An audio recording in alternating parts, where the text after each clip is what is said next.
Sheriff. Yeah. You ready? Yeah. Former Adams County Sheriff Rick Reigenborn liked attention. Looking good, Sheriff. So much so, he used to host a frequent live stream on the department's Facebook page where he left his desk and hit the streets like a patrol deputy.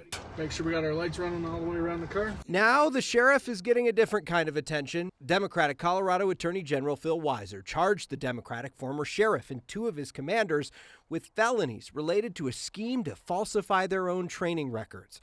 Reigenborn, his former Undersheriff Tommie McLallen, and his former training supervisor Mickey Bethel all face forgery charges, among others. Bethel is accused of logging in as McLallen to take critical police training so McLallen could keep his certification to be a police officer.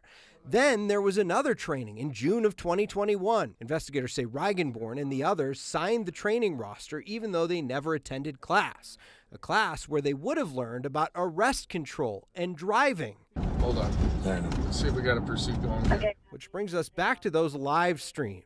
Buckle up. Here we go. 6 months after investigators say Reigenborn skipped arrest control and driving training, he was doing both in a live stream where he joined in on a pursuit from 6 miles away. After the pursuit was stopped because the driver was on the wrong side of the road, Reigenborn kept following out of his jurisdiction into Denver, where he ended up arresting the suspect.